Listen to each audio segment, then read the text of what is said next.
question for you. Do you think Atlantis could be real? It remains as one of history's greatest mysteries. The legend began with Plato, all the way back in ancient Greece. The tale of a civilization that formed and prospered before our own. Atlantis was supposedly a highly technological society, much like the Mayans. But, as the legend says, due to the people's greed, they were punished by a flood that destroyed and submerged their cities. Different theories try to guess Atlantis' location. Some say it was in the Mediterranean Sea. Some say it's beneath the Bermuda Triangle. But, as science has shown us, Atlantis may be only an allegory for humankind. Today, you'll discover several amazing underwater cities that you have never heard of. They existed indeed and are not just a myth. We're taking you on an excursion to the underwater city of Baia, which is on the coast of Italy.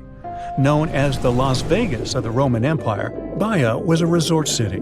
The Roman elite traveled there for recreation. Imagine an open-air spa. That was Baia.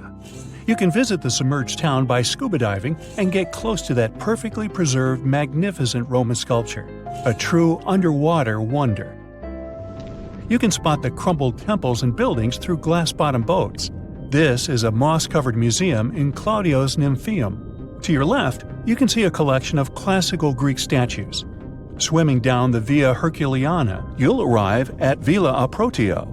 Villas are Italian-style houses, and here you can admire their original marble floors. Notice the black and white patterns and the astounding shapes they make. Next, you'll arrive at Portus Julius. Can you see the collapsing wall structures at the bottom of the seafloor? You'll see well-preserved columns and limestone floors. Behold the ruins of the thermal baths of Lacus. The remaining multicolored mosaics are something great to see. You'll see their orange, blue, and green tiles if you get close enough. At Pisoni's Villa Pila, you'll see 25 preserved Roman pillars. Notice the arches, the frescoes nearby, and the magnitude of this well-kept treasure. The city was located over natural volcanic vents, so there were hot springs to be used at will. People went there looking to have an excellent time. And when I say people, I mean some of the great Roman emperors we learn about in school: Nero, Cicero, Caesar. But around the 8th century, the city was sacked and the luxurious town was abandoned. Slowly, the water level rose and the city started to drown. You are on a summer vacation off the coast of Greece, 4 hours outside of Athens, in the Peloponnese Peninsula on Pavlopetri. You dust off your snorkel and head for a free dive on a bright sunny day. Sometime into the dive, you start noticing patterns on the seabed. 13 feet below the surface, the outline of familiar objects starts to appear, one by one. As you continue swimming, what looks like the outline of an entire city emerges before your eyes. You wonder, how could water have taken the whole city? Rocks are perfectly aligned into what appears to be the foundation of a building. Nicholas Fleming, a British oceanographer on vacation in Greece, was the person that discovered Pavlopetri. He was documenting the seafloor artifacts. The team found the site filled with pots, storage vessels, and tools. A quern stone, for instance, is a tool used for grinding grains and turning them into flour. Multiple amphoras, which were found then, indicate that this settlement dated back to the Bronze Age, 5,500 years ago, when people started living in towns. The settlement is believed to have lasted for over 2,400 years. Pavlopetri is considered today the oldest submerged town yet found, and it's impressive that it wasn't a simple village. It was a vibrant port city with stone-built buildings, a marketplace, streets, and even squares. Let's continue our exploration and find secrets in other underwater cities. You are diving off the coast of the Ryukyu Islands. Pacific waters are far from smooth. There's a strong current pulling you into the deep sea. Suddenly, you see a huge structure thanks to the sunlight shining down on the seabed. At first, it looks like Machu Picchu's ruins across the globe in Peru. As you approach it, you slowly figure out its form. A pyramid-shaped structure, arches, staircases. It's something that could have easily been a palace or castle. Could this also be a sign of human activity? What you just saw is known today as the Yonaguni Monument. It also goes by the name of Japan's Atlantis. The entire monument is about the size of 5 football fields and the height of a 5-story building. Its most surprising feature is its expansive terraces that host large crowd gatherings. Explorers and scientists believe that Yonaguni dates back to 10,000 years ago. But whether it is a man-made structure or a natural formation is still under debate. For Japan's top marine geologist, Professor Masaki Kimura, Yonaguni is the heritage of a lost civilization. Kimura has dived into exploring the ruins over 100 times over the past 10 years. According to him, there are clear signs of human activity down there. The Triangle Pool, located on the monument's surface, is a triangle-shaped concave that is a historical symbol of water fountains in the region. There is also a giant turtle carved on the eastern side of the structure. And according to Kimura, turtles have an important cultural meaning. Several pieces of stone tools have been recovered from the site. Their estimated age dates back to 10,000 years ago. However, not all scientists are convinced of the same. For many, Yonaguni is the result of thousands of years of erosion. The fact that the monument is composed of one massive rock leads them to believe that it is not human-made. The defined edges and flat surfaces resemble a natural formation occurrence in Northern Ireland, known as Giant's Causeway. A series of interlocking basalt columns look like the ruins of a palace, but they were the result of volcanic activity in the region. Well, stay tuned for more underwater discoveries. The next stop on our voyage is one of today's most famous underwater cities that has turned into an underwater archaeological park. The city of Port Royal in Jamaica exists today only below the surface. But in 1692, it was one of the wealthiest cities in the Western Hemisphere. Port Royal was the center of the British Empire at the time, and an important trade city that attracted people from all over. It was also home to real-life pirates of the Caribbean. On the morning of June 7, 1692, the people of Port Royal met a different fate than they probably expected. The bars and restaurants beaming with life woke up shaking. People were taken out of bed with the power of a massive earthquake, estimated today at 7.5 on the Richter scale. One survivor says he saw the earth opening up and swallowing the town whole. What he said could be true, as the city was mainly built over sand. The ground sucked buildings, roads, and everyone above. Geysers erupted, and finally, waves as big as 10-story-high buildings hit the city. About 33 acres of the city disappeared underwater, and amazingly, most of its 17th century remains lie in good condition under 40 feet of water. In the ruins, archaeologists have found taverns, storage rooms, kitchens, and recreational buildings used for diverse purposes. You can see a grand lion statue, a submerged bridge, and many picturesque arches. Now, do you fancy a trip to India? Just outside its coast lies another sunken marvel. A site known as the Lost City of Cambay is located on the Gulf of a similar name. It remained hidden until 2001, when the National Institute of Ocean Technology did a routine water assessment. With sonar technology, which sends a wave of sound to the bottom of the sea, they found something far beneath the surface. Images showed well-defined geometric shapes spread along a 5-mile stretch. The remains found dated to more than 9,500 years ago, meaning that this civilization was lost at around the end of the Ice Age. Debris recovered from the site included construction material, pottery, beads, sculptures, and even bones. Scientists argue whether these artifacts are indeed from the site, but if they truly are, then the lost city of Cambay would be the oldest civilization in the world. You've probably heard about the mysterious sea state of Atlantis. It was a high-tech utopia where people lived happily, but then something happened, and Atlantis disappeared from the face of the earth. Many people believe that this city lies at the bottom of the Atlantic Ocean. But what if we've been looking in the wrong place all this time? What if it's somewhere different from where they're trying to find it? What if all this time Atlantis was in the middle of the Sahara Desert? Well, this unexpected theory has some evidence, but to study this version, you first need to understand what Atlantis was and how we got to know about it. The very first mention of the mysterious city was in 360 BCE. Ancient philosopher Plato wrote about Atlantis. His work, Dialogues, described Atlantis as a rich land with advanced technologies. Its inhabitants were powerful, intelligent, and beautiful, like superhumans. He described in detail the structure of the city, and this was the main reason why many people believed in the existence of Atlantis. According to his records, the Atlanteans built this place in several concentric circles of black and red stone. Then they covered these circles with brass, tin, and precious metals.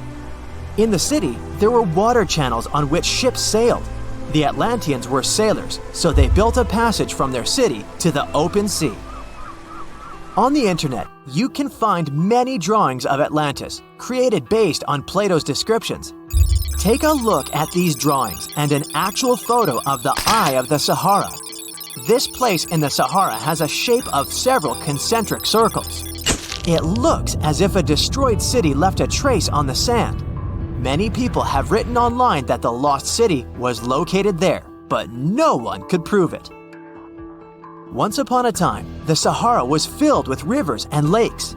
In prehistoric times, there was only water there. So far, everything matches. The Eye of the Sahara was first discovered in the 1930s. This place was considered a crater from a fallen meteorite. But in the middle of the 20th century, scientists conducted a soil analysis and refuted the version with a fallen space rock. In the end, everyone agreed that this was a dome of molten rocks under which magma was raging. For millions of years, wind and water had been destroying the formed landscape and eventually made it look like perfect circles. But what if the Atlanteans once came to this place and used natural circles to build a city? In this case, we would have many traces and artifacts from this developed civilization. And yes, archaeologists did find some arrowheads, spears, oars, and other things there. But this has nothing to do with Atlantis. In the Eye of the Sahara, a multitude of Acheulean artifacts lies. It was an ancient tribe that frequented this place. For the first time, Acheulean tools appeared more than 1.5 million years ago. Some of the items found there may be 130,000 years old, and according to the records, Atlantis existed about 12,000 years ago. Archaeologists found no artificial structures in this place. There was also no debris or traces of a large city. People would have found some stuff if a big city with advanced technologies had existed here. The main supporter of this idea was one YouTube channel. It collected 1 million views and attracted the attention of many historians and anthropologists. The theory that the Eye of the Sahara is Atlantis was quickly refuted. People found too many discrepancies between this place and the description of Atlantis. The author tried to catch the viewer's attention by presenting external similarities between the natural landscape and the fictional ancient city. Another popular theory claims that Atlantis was a real continent located off the Bahamas, but then this city was swallowed up by the Bermuda Triangle. According to this legend, the city ruins still lie at the bottom of the triangle, but there's no confirmation of this theory either. Writer Charles Berlitz invented it. Adherents of this theory claim that the walls and streets in the western part of the Bahamas might be the ruins of Atlantis. But scientists disagree. They have proven that these walls are natural formations of coastal rocks. There are also rumors that the story of Atlantis was inspired by an actual historical catastrophe, the Black Sea Flood. This is the Bosporus, a strait in Turkey connecting the Black Sea and the Sea of Marmara. Around 5600 BCE, the Black Sea was twice as small as it is now and had many cities on its shores. Unfortunately, a huge flood destroyed this flourishing civilization. Within a year, cities descended underwater, and surviving inhabitants moved to foreign lands and spread stories about the flood. Maybe these stories inspired Plato to come up with Atlantis. In the 1950s, people came up with another version. Atlantis was the continent that is now Antarctica. Tens of thousands of years ago, a warm continent with a developed city shifted to the northern part of our planet because of the movement of Earth's crust. The Atlanteans couldn't adapt to the cold conditions, and Atlantis was covered with a thick layer of ice. This theory was refuted when scientists began studying the tectonic plate's nature. It turned out that Earth's crust couldn't have moved such a huge continent as Antarctica. The tectonic plates don't behave this way at all. But the main question is, was Atlantis real? No one had described it before Plato. Perhaps the philosopher came up with it. Maybe he did this to emphasize the correctness of his views on life and to identify his philosophical theories. In his works, he wrote a lot about divine and human nature and how people can destroy this nature. He spoke of decaying ideal societies because of immoral behavior and vices. The Atlanteans were once moral, spiritual people who created a utopia, but then they became greedy and mean. They destroyed their inner nature, and for this, they had to witness the destruction of their city. One night, fires and earthquakes hit Atlantis and plunged the city into the sea. The higher powers punished people for their immoral behavior, and Plato also wanted everyone to be afraid of moral decay. But judging by the descriptions of the earthquakes and fire, it may seem that Atlantis was destroyed by a volcanic eruption, as it was with the ancient Roman city of Pompeii. And such destructions have happened pretty often throughout history. Natural disasters ruined many developed cities. One of the most famous cases occurred in 1100 BCE in the Mediterranean Sea, when a volcanic eruption destroyed the highly developed Minoan society. The Minoan society existed for about 2,000 years. These people mostly lived on the islands of Crete and Santorini, located north of Crete. The Minoans had beautiful houses, a sewage system, and a developed economy. They were engaged in agriculture, grew fruits and vegetables, painted frescoes, and made jewelry. They were the first people to found the thalassocracy, an empire based on the sea. They lived off of fishing, piracy, and maritime trade. At the time, they performed cruel rituals, and their way of life was far from moral. They were used to earthquakes on the island of Santorini, so they reinforced the walls of the city with wooden beams, but they didn't know what a volcanic eruption was. And when the sulfur smell appeared in the air, they didn't suspect the impending catastrophe. When the volcano spilled out tons of lava and ash, all the residents of Santorini abandoned their homes and tried to escape, but they couldn't. The eruption and earthquake triggered a tsunami. A large wave flooded the coastal part of the island of Crete. This hit the economy of the Minoans hard and destroyed their port harbor. Then, foreigners attacked Crete and finally destroyed the developed civilization. Some historians think that Plato could have referred to the Minoan Empire when describing Atlantis. Using their example, he showed how immoral actions could destroy people. Lake Michigan is one of the largest and most mysterious freshwater lakes in the United States. And now, deep inside it, scientists have stumbled upon something unexplainable. Vast, round craters scattered all across the lake's floor. It all started in 2022. A team of researchers wanted to map the lake's bottom and look for some shipwrecks. At first, they were sure it's going to be just some typical rocky terrain or sandy patches. But what they saw on their sonar screens stopped them cold. Strange, circular shapes that looked almost too perfect to be natural. They were hiding about 500 feet beneath the surface, in places where the water turns dark and impenetrable. Those guys are huge, ranging from 300 to 600 feet wide. They also plunge nearly 40 feet deep. And there are dozens of them, neatly arranged like some footprints. But the team had no idea what these things were.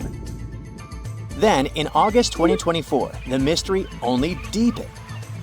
Using a remotely operated vehicle, they got a closer look at these formations. There were about 40 of them. No one had ever seen anything quite like this before in the Great Lakes. What could have created those craters? Could they be ancient? Perhaps remnants of some geological event lost to time? If that's the case, it's weird how long these holes have likely been sitting there, undisturbed. Theories started popping up. One possibility was that they could be sinkholes or dolines.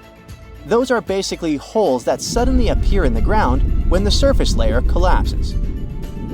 The rock beneath the surface, often made of limestone, gets slowly dissolved by water over time, creating voids underground. When the surface of those voids can no longer hold its own weight, it caves in, and this forms a hole. Think of it like when you poke a straw through the lid of a drink. Sinkholes can be small dips or huge, spanning up to 2,000 feet. They can happen gradually or all at once. Sometimes they can swallow entire cars or even buildings. And Lake Michigan sits on limestone bedrock. It erodes pretty easily when water flows through it. Sinkholes like these have already been found in Lake Huron, and they look kinda similar. But there are some plot holes, no pun intended, with this theory. For example, it's wild how they all would be so huge. It's also weird and pretty rare for sinkholes to occur in a lake bed. They also kinda resemble a straight pattern. They seem to extend generally southward, forming a loose line, which is pretty weird. If these are sinkholes, then they're definitely not playing the usual geological rules. Though it might be some new, unusual process at play beneath the lake's surface that we haven't discovered yet. There's another theory though: glaciers. Glaciers are wild rivers of ice. They covered much of the Earth during the last ice age, and they're incredibly powerful. While they might move slowly, sometimes only a few inches per day, they have such immense weight that they can reshape entire landscapes over thousands of years. Glaciers can grind and scoop the land beneath them. They're basically like colossal bulldozers. Their weight, combined with the slow but steady movement, grounds down everything beneath them: rocks, soil, even bedrock. This can create deep gouges in the Earth's surface, called glacial troughs. During the last ice age, there were lots of glaciers all over the northern US, including the Great Lakes region. If they moved across what is now Lake Michigan, they could have carved out these deep holes. Glaciers often move in a pretty straight path. As they move, they cause terrain to erode, but the resulting erosion varies based on terrain. Sometimes there are places where the bedrock is softer or fractured, and these places are more easily carved and crushed by the glacier. That could explain why some holes could be bigger and deeper than others. Harder bedrock is less affected. But usually this leads to rounded, crescent-shaped depressions known as chatter marks. Those marks are more like grooves rather than circular, big craters like those in Lake Michigan. Once the glaciers melted, the Great Lakes themselves formed.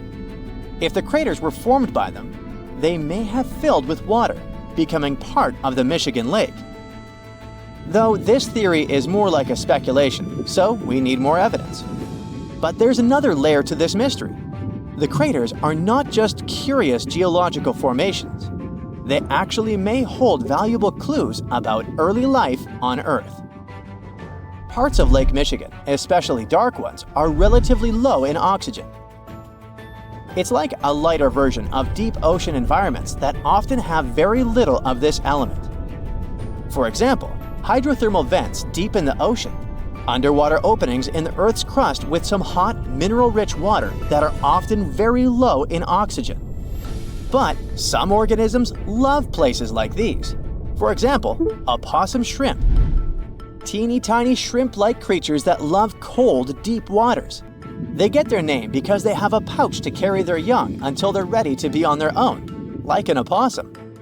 Or deep-water sculpin fish, small bottom-dwelling fish that also enjoys cold lakes.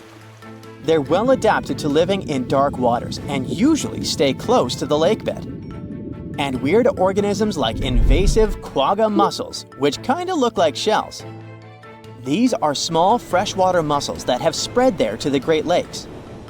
They attach themselves to hard surfaces and can cause problems for ecosystems by competing with native species for food and space. All these guys could be in Lake Michigan, and even more. There might be microbes or even bacteria that are specially adapted to these harsh conditions, just like it was in Lake Huron. There's only a handful of creatures that could survive deep within these craters, and studying them could give us insight into how life once flourished in Earth's ancient, oxygen-poor oceans. That's because it's in places similar to these where some of the earliest life forms thrived. Early Earth had an atmosphere with little oxygen, although it was much more hot, and ancient microbes adapted to this. The Great Lakes, especially Lake Michigan, have always had a bit of a ghostly reputation. Like, even this mission was organized to study the shipwrecks. There were about 6,000 of them in the Great Lakes. Many of these wrecks are still sitting on the lake beds, preserved by the cold, fresh waters. And shipwrecks aren't the only strange things tied to the Great Lakes.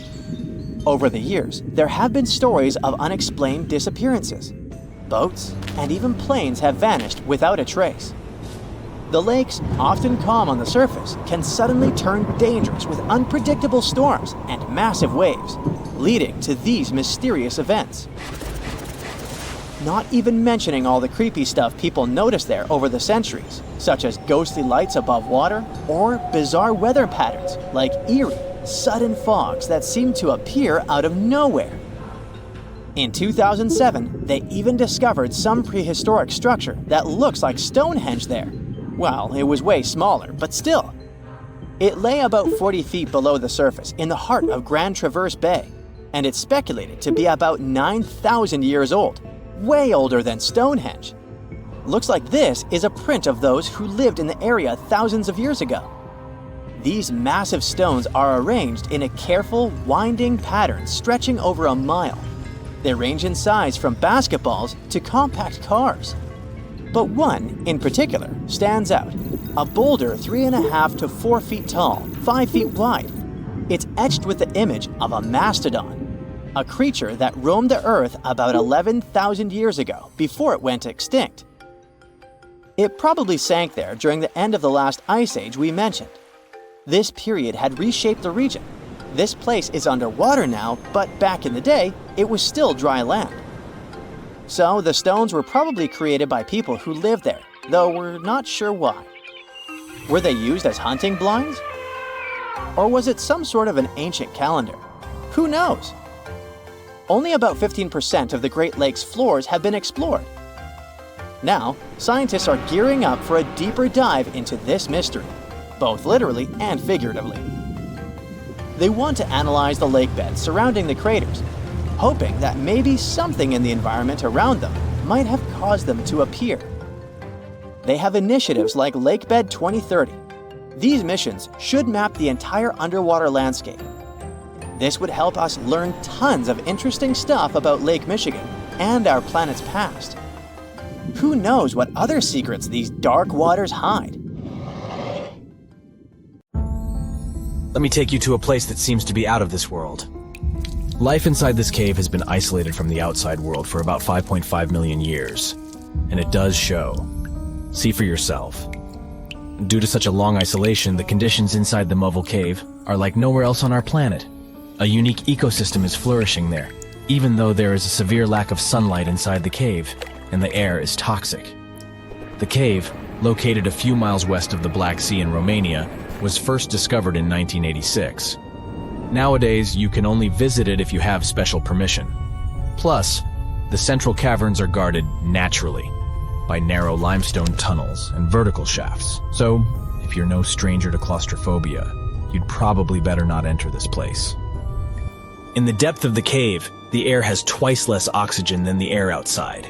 Instead, it contains a lot of carbon dioxide and hydrogen sulfide, so not the freshest air you can breathe. It's also pitch black inside the cavern. But despite, or should I say thanks to, this cocktail of extremely harsh conditions, the site is a true goldmine for biologists. Shockingly, life seems to be booming here.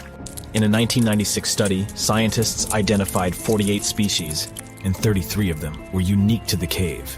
Most of the creatures inhabiting the cave are tiny, with long limbs and antennae that help them navigate in the dark. They have no vision and lack pigment, and it makes sense. Why would you need to be able to see if you live in total darkness? And why would you need to be pretty and colorful with no one to see you?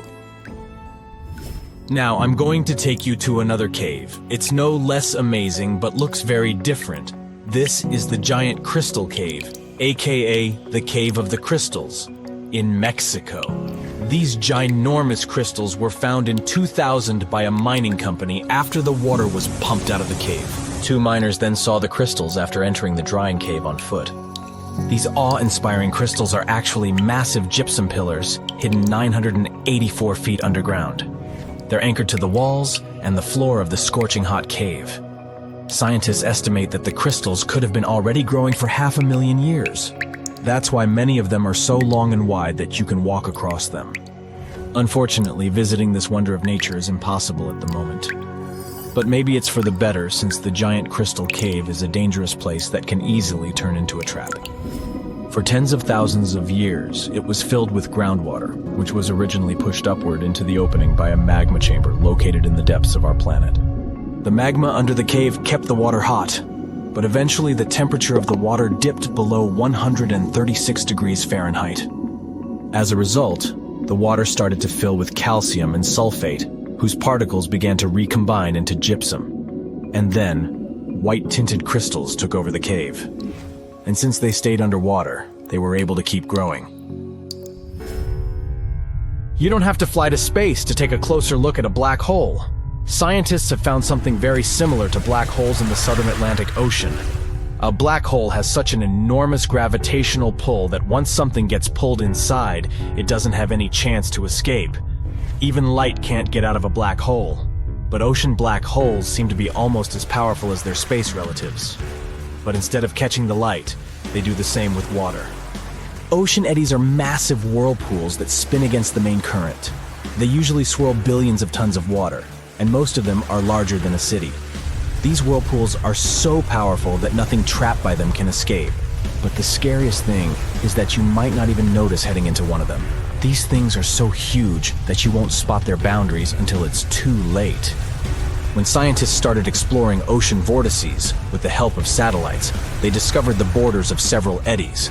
After that, they managed to prove that, mathematically, these whirlpools are the same as mysterious black holes in space. Massive eddies are surrounded by super-tight barriers where fluid moves in closed loops. Even water can't get out from the inside of these loops. That's why tight ocean vortices play the role of enormous containers. Water inside them can be totally different from the ocean surrounding an eddy. And I'm not only talking about its temperature. The salt content inside and outside a whirlpool often differs as well. On the thin Curonian spit splitting the Baltic Sea from the Curonian Lagoon, there is one of the most bizarre places on Earth. Locals call this area the Dancing Forest because pine trees in this forest have shockingly unusual shapes. They twist in spirals and circles along the ground. There are some theories why it could be happening, of course.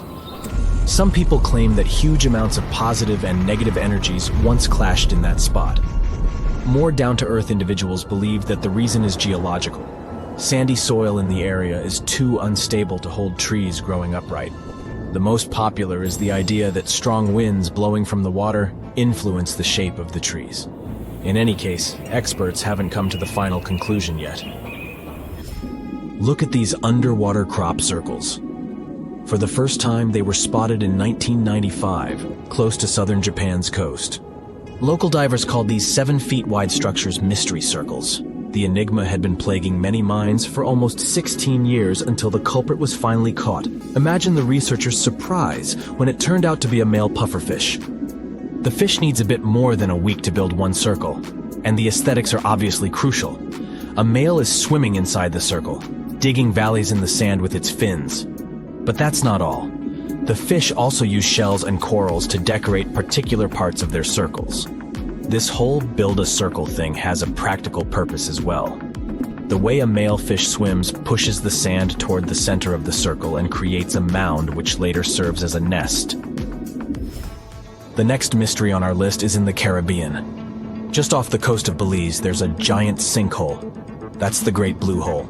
It's about 1,000 feet across and more than 400 feet deep. Once, a long, long time ago, this hole was a cave. But then rising waters filled it, making it collapse in on itself. The deeper you'll descend into the Great Hole's crystalline waters, the darker it will become. You'll see tons of stalactite-filled caves there, but entering them is extremely dangerous, unless you want to get hopelessly lost. Once you reach a depth of 50 feet, you'll notice that the water is shimmering. That's the invisible line dividing the sinkhole's salty top from the freshwater abyss. You might want to turn back right now.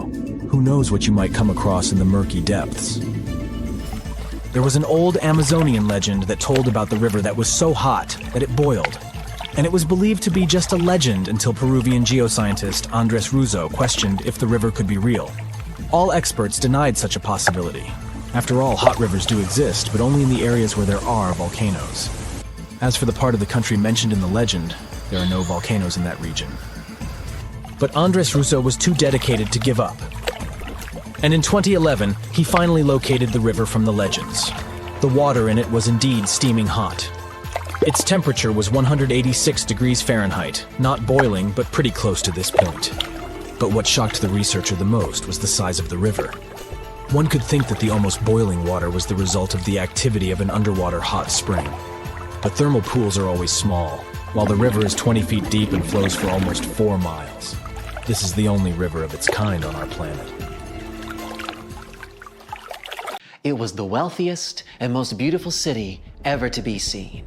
Stepping through its central gate alone would take your breath away with its elaborate decorations and towering marble statues. Everywhere you'd look, you'd find yet another marvel of civil engineering and cultural prowess. Yes, the lost city of Atlantis was truly the pinnacle of ancient civilization. That is, if it ever existed.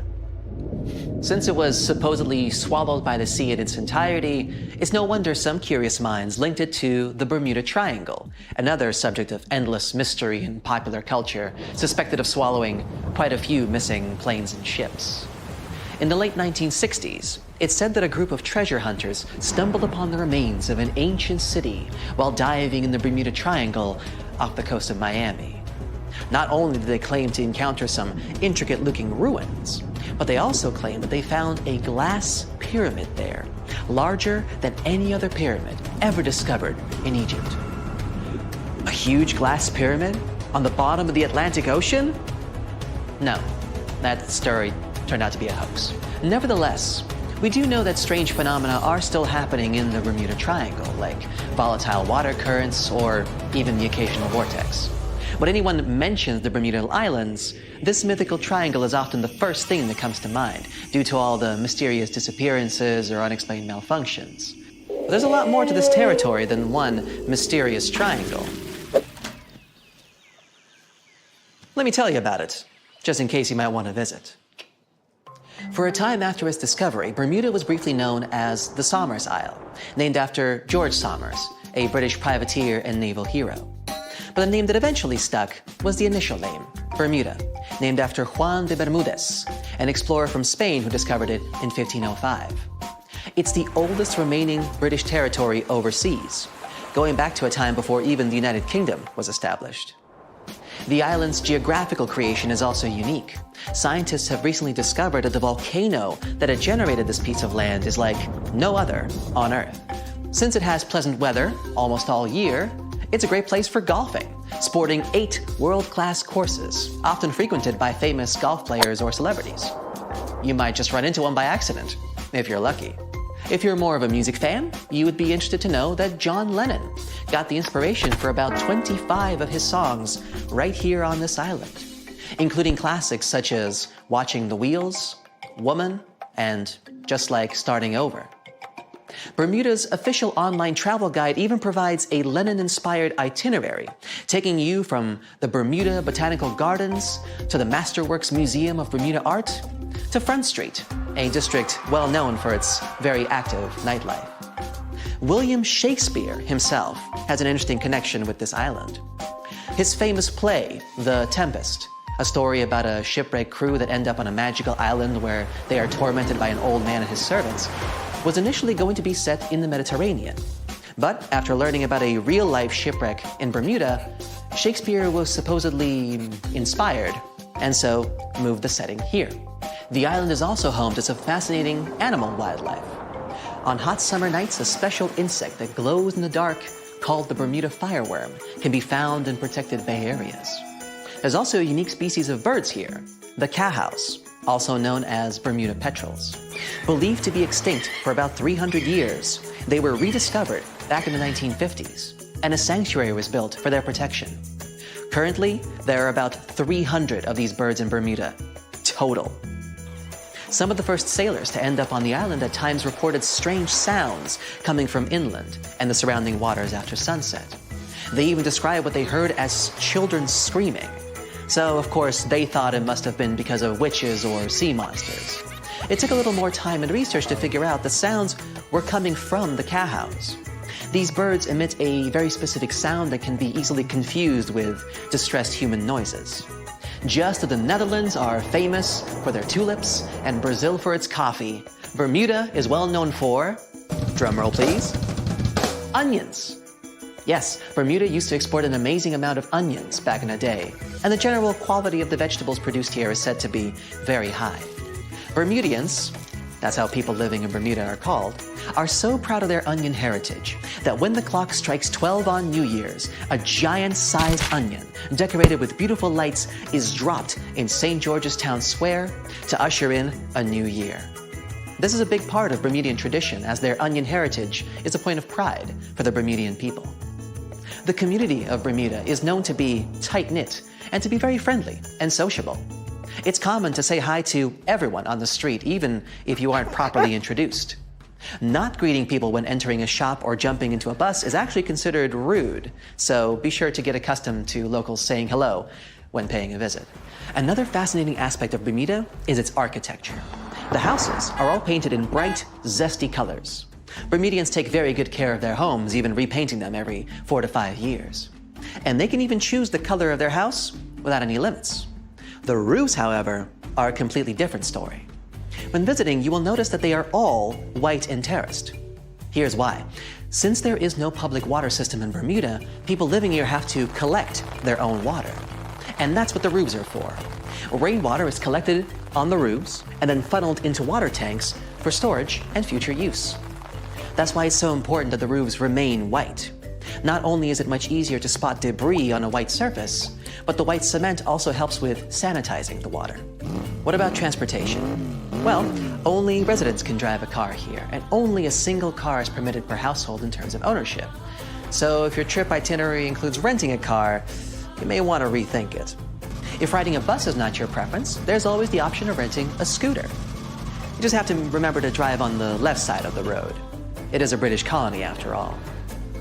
This wonderful location is also one of the few places on Earth with pink, sandy beaches.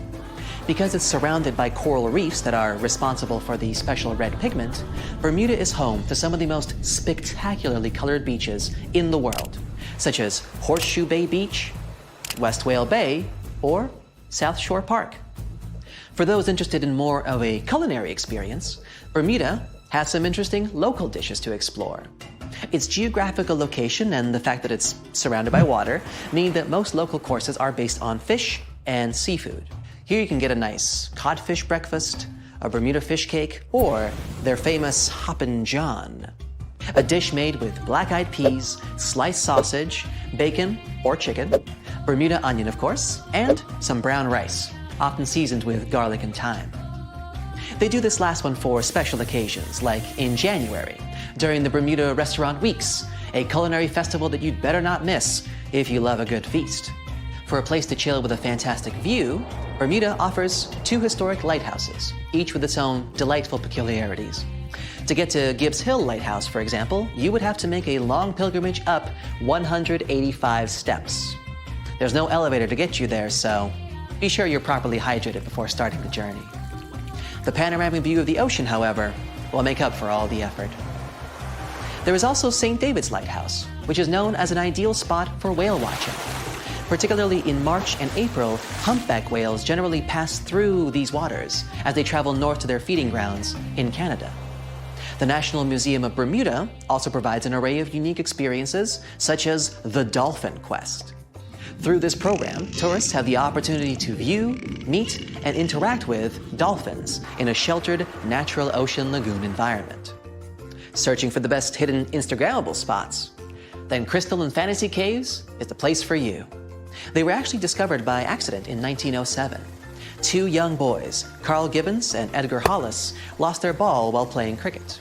When one of the boys went down a hole to get the ball back, he discovered this magical place full of crystal formations surrounding a beautiful lake.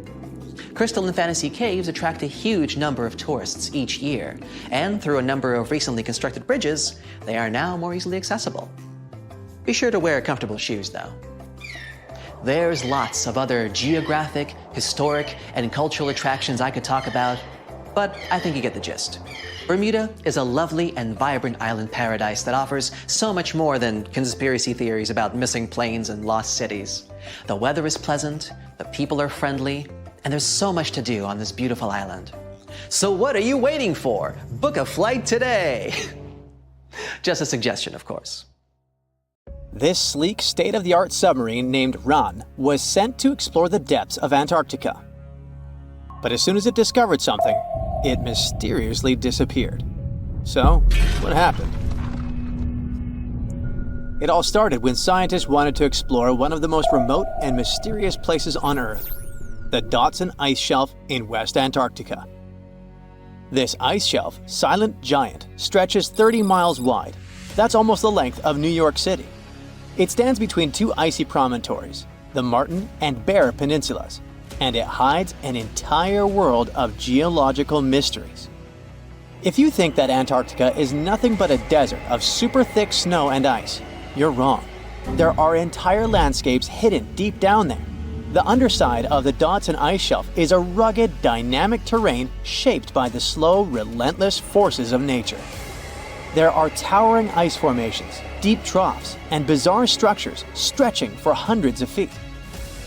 Scientists are super curious about it, but as you can imagine, this landscape isn't easy to explore at all. To find out more, we have to scan the area with satellites or try drilling through the snow, trying to collect the big picture, piece by piece. But these methods only gave us vague hints. The real breakthrough happened when scientists came up with the idea to let the submarines explore it. Autonomous submersibles could swoop deep into the icy waters beneath the Dotson Ice Shelf and tell us what's up down there. These robotic explorers have fantastic advanced sonar systems. It's that thing that bats or dolphins do. They can use sound to see the world. Basically, they send out sound waves underwater, and when those waves hit something like the ice shelf above or the seafloor below, they bounce back to the system. Animals feel how long it took for the sound waves to return and how they changed. And this helped them understand what's located where. For example, clicks that dolphins send out tell them where the fish are. We copied this crazy evolutionary trick and adapted it to our underwater exploration.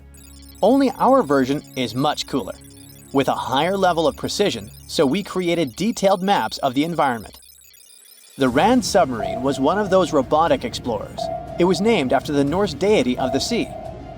Ran had been meticulously programmed to navigate a treacherous landscape of Antarctica. But even with all this training, its journey led to an unexpected and eerie end. In 2019, Ran was sent to explore the depths beneath the Dotson Ice Shelf. It was a hero, the first one to go on a mission like this. The team said it was like seeing the other side of the moon. For 27 straight days, it worked tirelessly. It traveled over 620 miles beneath the thick ice. That's like a journey from Paris to Berlin. Ran went further and deeper than anyone could have imagined. At one point, it reached over 10 miles into the glacier's belly, and what it discovered down there was astonishing. Scientists thought there would be some smooth, uniform ice surfaces, but Ran revealed an underside marked by huge cracks, ridges. There were formations that looked like sand dunes, frozen in time. And finally, it found some mysterious swirling and teardrop-shaped patterns. They all looked more like art than geology. This actually tells the story of ice shelves and the ocean around it. Warm water sneaks in under the ice and melts it from below. Sometimes it smooths the ice out, but other times it carves out these weird, uneven shapes that look like patterns and drawings. And some of these shapes are huge, over 1,300 feet long. That's about 3.5 football fields.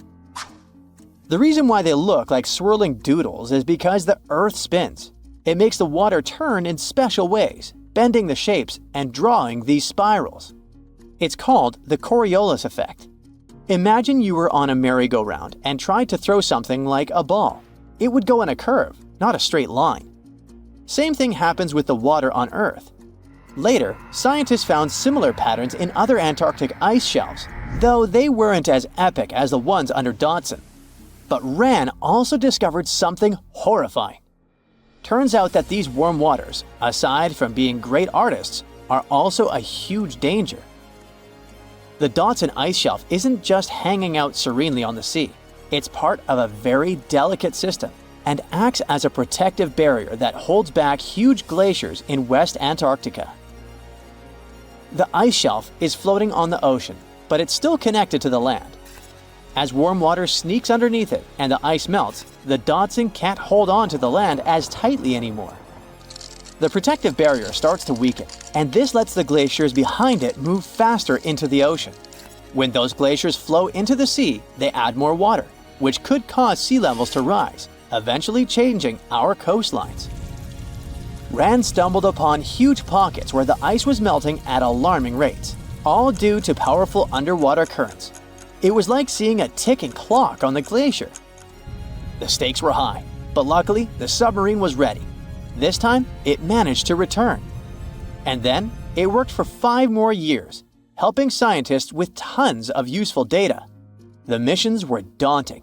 There could be periods where Rand slipped into the pitch-black cavity beneath the glaciers, spending 24 hours without communication. But it was mapping every peak and every valley. It gained experience from over 40 missions below ice.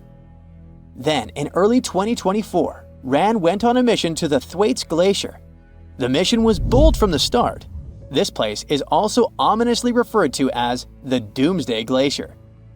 It's called that because it's slowly melting and has the potential to raise sea levels worldwide if it collapses, causing catastrophes everywhere. That's why Rand was dispatched to explore its underbelly, a place that had never been mapped so intricately before. The idea was to uncover the glacier's secrets, study how rapidly it was melting, and why. This was Rand's second time exploring Thwaites. During the previous visit, it became the first sub to ever map the glacier's underside. Rand was exploring the depths from 650 feet to 1,650 feet. It sent a lot of data about how the Doomsday Glacier was slowly melting due to warm ocean currents. But while venturing into these icy depths, something went wrong. Out of nowhere, Rand vanished. Without warning, without a trace. One moment it was sending back crucial data, and the next, it had slipped into the abyss. No distress signals, no final transmission, and it didn't return to the point it was supposed to. People sent extensive searches, helicopters soared overhead, drones buzzed through the frozen skies, but no sign of the submersible emerged from the glacier's grasp. After a while, Rand's batteries would certainly run away. So at this point, it had definitely been swallowed by the abyss beneath 1,500 feet of ice. That was a huge and sad loss for the scientific team. The scientists at the University of Gothenburg are now looking to replace Rand and continue their important research under Thwaites. To this day, scientists have no idea what happened to it. Some say it may have been trapped in the ice. Others believe it was pulled away by an unseen current. It also might have collided with something unexpected. Whatever the truth is, its disappearance has left scientists stunned, and it looks like the ice shelf will hold on to its secrets a little longer. At least we gained a treasure trove of knowledge from Rand's journey. Scientists keep exploring Antarctica, looking for history that hides under the snow. For example, they discovered that around 90 million years ago, a lush temperate rainforest thrived near the South Pole. They revealed an ancient world far warmer than they ever imagined. Deep in Antarctica, they unearthed fossilized roots, pollen, and spores preserved in the soil. All this shows that there was a swampy rainforest that flourished despite months of polar darkness. All these discoveries changed our understanding of Earth's climate, both in the past and the future.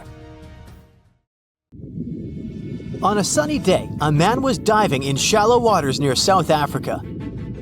At one point, he saw something that didn't catch his eye at first.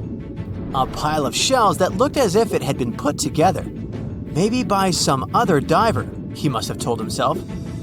But out of all these shells came the most unusual of creatures, an octopus. The gorgeous underwater animal looked straight at the man before swimming away. Impressed by his new acquaintance, the diver started visiting the octopus every day. He watched it use shells and seaweed to protect itself and learned how it hunted and cared for its eggs. All these encounters became the basis for a now famous documentary. In the movie, the diver wanted to study the relationship between a wild octopus and its observer. Initially, the octopus was a bit too shy to let the man get close. But over time, it began to trust him and even explored his body. At one point, the octopus even rested on the diver's chest.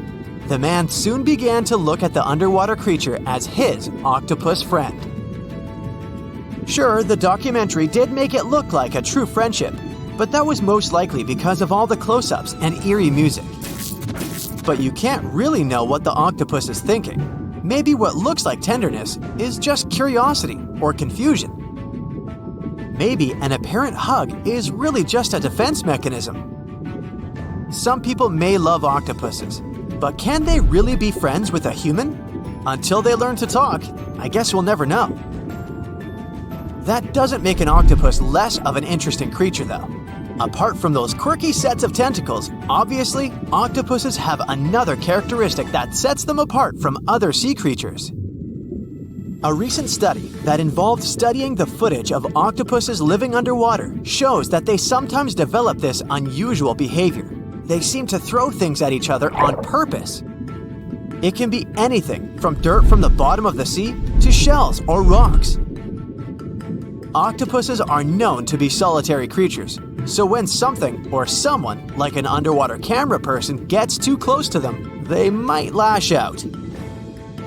Just as we have yet to discover the limits of our galaxies and constellations, we know very little about the bottom of the sea.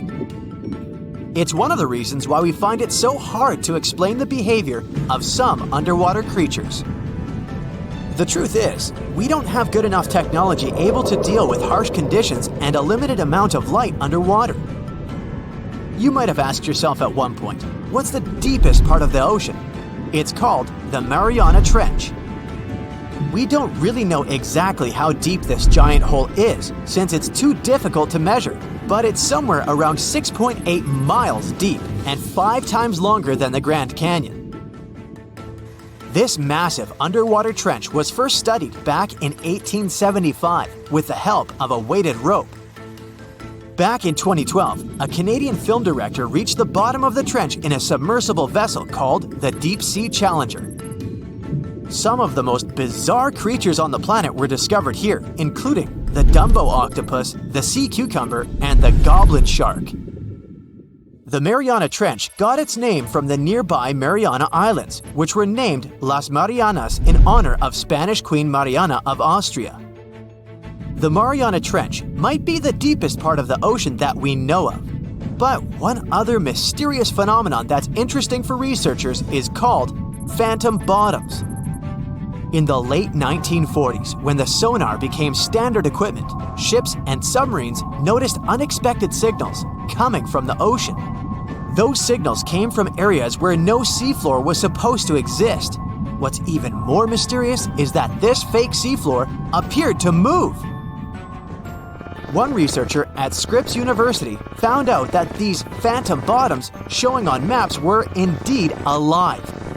They were made out of a layer of jellyfish, shrimps, and other deep-sea creatures. The reason why they move is that they rise to the surface at night to feed. To top it all off, even the way these creatures move is kinda calculated.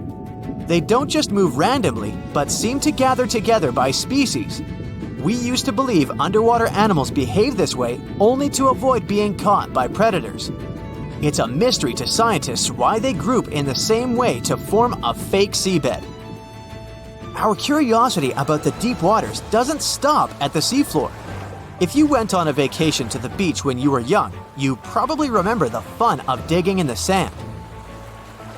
As the hole got deeper, you may have asked yourself, could I dig all the way to the other side of the Earth? None of us have ever found out. Our parents took us home when it got dark and chilly. Scientists are more reasonable when it comes to this subject.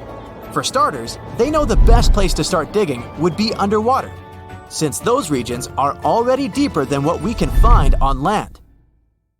They also do not have the ambition to drill a tunnel through Earth. It's not even possible. That's mostly because of the extreme heat and pressure inside our planet. Even if we could technically dig a tunnel, it would not be safe to travel through it. However, reaching the mantle and retrieving a sample would be a huge scientific achievement, similar to landing on the moon. What we live on is called Earth's crust. Underneath it, there are other layers called the mantle, outer core, and inner core.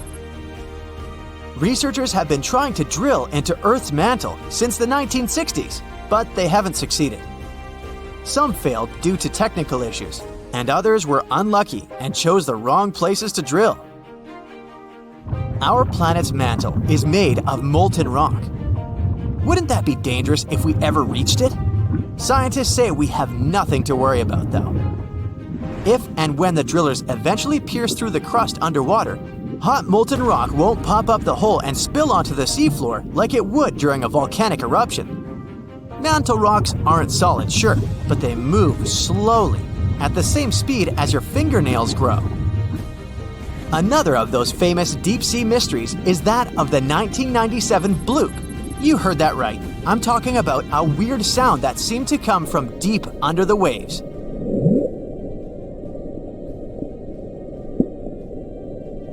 People heard it in the South Pacific. No one had ever recounted a sound like that before. Some thought it must have been emitted by a strange creature living deep in the ocean. It didn't help that the noise came from a location mentioned in a story by famous writer H.P. Lovecraft. In his story, it was a creature called Cthulhu that lived there. In the novel, the author described it as a large, human-like monster with tentacles on its face and wings on its back. For many years, people tried to figure out where the noise came from. It wasn't until 2005 that they concluded it was from icebergs breaking off of glaciers. Some people still don't believe that this explanation truly makes sense and are searching for a different reason for the bloop. If creatures living outside of our planet ever decided to come to visit, you wouldn't expect them to go straight to the bottom of the sea, right? Well, some people claim there's a sort of spaceship on the ocean floor, discovered in 2011. It's basically an oval-shaped object located on the bottom of the Baltic Sea. In 2012, a team of divers explored the anomaly and found what appeared to be a staircase and other structures on its surface. This only added to the belief that the large object had been made by someone and wasn't just a natural phenomenon. Even more bizarre, close to the unidentified anomaly, the explorers' electrical equipment, like sonar instruments and satellite phones, started to malfunction. Some scientists believe it just to be a glacial deposit or some other natural formation, but they still don't know for sure what it is. Imagine that it's the year 2025, and our planet has completely changed. Rising sea levels, extreme weather, and the ocean becoming more and more acidic are just some of the problems people have been dealing with for years. But in one of the world's largest coastal cities, the situation has become too serious. It was a sunny day in June when a massive earthquake shook the city to its core. The ground beneath people's feet heaved and shook, and buildings swayed dangerously. People ran through the streets in panic, trying to find safety. But as soon as the ground settled, the inhabitants of the city realized the real danger. A wall of water, almost 100 feet high, was rushing toward the city, propelled by the force of the earthquake. The tsunami hit the city with unimaginable force. Entire neighborhoods were wiped out, and thousands of people lost their lives. But here's where things get interesting. In the aftermath of the disaster, the city's authorities realized that they couldn't just rebuild the city as it was before. They needed to be better prepared for the next potential disaster. And so they came up with an incredibly ambitious project to build an underwater city. The goal was to create a self-sufficient, sustainable city beneath the ocean's surface that could withstand any natural disaster. The underwater city would be powered by renewable energy, using tidal power and underwater solar panels. It would be designed to withstand extreme weather and would have its own emergency response systems. The project attracted some of the world's top scientists, engineers, and architects. They worked tirelessly to design the city and carefully considered every aspect of the project. The underwater city would have everything that a typical city had, from schools and hospitals to stores and restaurants. There would be underwater farms where fish and other marine creatures could grow. The city would even have its transportation system, advanced submarines, and underwater tunnels connecting different parts of the city. The project became a shining beacon of hope for people. It showed that even in the face of disaster, we could come together to create something amazing. But as time went on, the project no longer seemed so perfect. The cost of the project turned out to be higher than planned. There were also concerns about how long such a project would exist. After all, the ocean is very unpredictable. And still, the team of scientists and engineers never gave up. After years of trial and error, they finally created the perfect underwater city, a marvel of engineering, a self-contained ecosystem that could sustain people indefinitely. The buildings were constructed from a material that could withstand the immense pressure at the bottom of the ocean, and the city itself was powered by a network of advanced hydroelectric turbines. It wasn't long before the first wave of colonists arrived at the underwater city. There were different people in this group, and each of them had their own reasons for choosing to live in this new world beneath the waves. Some were adventurers seeking a new world to explore, while others were hoping to escape natural disasters raging on dry land. But despite their differences, all these people shared a common goal: to build a new society, one that was in harmony with the natural world. The underwater city flourished, and new discoveries were made every day. The colonists developed new technologies and ways to tame the power of the ocean. They learned to farm the sea and started cultivating underwater gardens that provided them with a steady food supply. But living underwater was challenging. People felt isolated and even claustrophobic. The situation came to a head when a group of activists started to protest against the city's expansion plans. They argued that the underwater city was a threat to the environment it was meant to protect, and that the colonists should focus on reducing their impact on the delicate underwater life. The protests sparked a heated debate among the colonists. Some of them argued that the survival of the city depended on its growth and expansion. Others claimed that the city needed to prioritize the protection of the environment above all else. In the end, a compromise was reached. The city would continue to expand, but the main priority would be sustainability and a responsible attitude to nature. The colonists would do their best to reduce their impact on the environment by using new technologies and following strict conservation rules. And they would also remember the importance of protecting the ocean and its fragile ecosystem.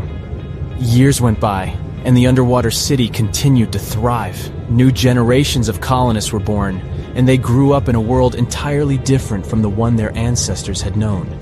They never saw the world on the surface, but appreciated the beauty and complexity of the underwater world they called home.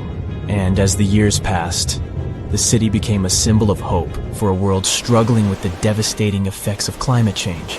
It showed that despite all difficulties, people could come together to create a better world. It is a reminder that the future is not set in stone, and that we can build it sustainably and in harmony with the natural world. How would you describe the shape of the planet we live on?